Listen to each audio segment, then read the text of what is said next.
तेज धूप में एक हंसमुख बच्चा पके आकर्षक फलों से लदे अमरूद के पेड़ की ओर दौड़ता है। आंखों में उत्सुकता लिए बच्चा ऊपर देखता है। हाथ सबसे मीठे अमरूद के लिए बढ़ता है। खुशी से भरे भाव के साथ बच्चा अमरूद तोड़ता है और एक कौर लेता है। मीठे स्वाद का आनंद लेता है। हंसी हवा में गूंजती है क्योंकि बच्चा धूप से भरे पल में आनंदित होता है। अमरूद एक उत्तम उपहार है। बच्चा पेड़ के पास जाता है।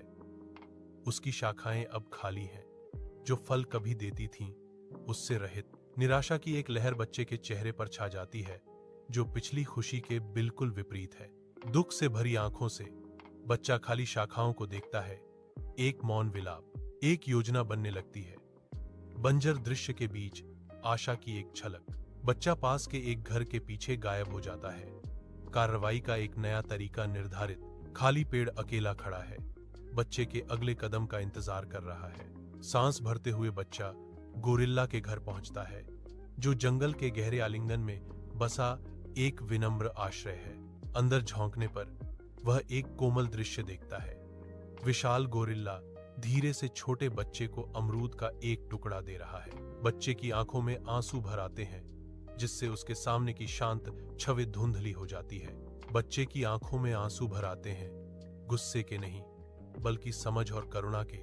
कथन कहता है, अभिभूत होकर बच्चा गोरिल्ला के प्यार के साधारण कार्य से गहराई से प्रभावित होता है।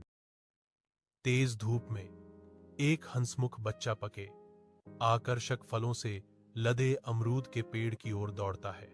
आंखों में उत्सुकता लिए बच्चा ऊपर देखता है। हाथ सबसे मीठे अमरूद के लिए बढ़ता है। खुशी से भरे भाव के साथ बच्चा अमरूद तोड़ता है और एक कौर लेता है। मीठे स्वाद का आनंद लेता है।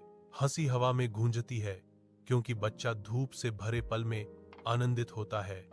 अमरूद एक उत्तम उपहार है। बच्चा पेड़ के पास जाता है। उसकी शाखाएं अब खाली हैं। जो फल कभी देती थीं, उससे रहित। निराशा की एक लहर बच्चे के चेहरे पर छा जाती है, जो पिछली खुशी के बिल्कुल विपरीत है। दुख से भरी आंखों से बच्चा खाली शाखाओं को देखता है। एक मौन विलाप, एक योजना बनने लगती है। बंजर दृश्य के बीच आशा की एक झलक। बच्चा पास के एक घर के पीछे गायब हो जाता है। कार्रवाई का एक नया तरीका निर्धारित। खाली पेड़ अकेला खड़ा है।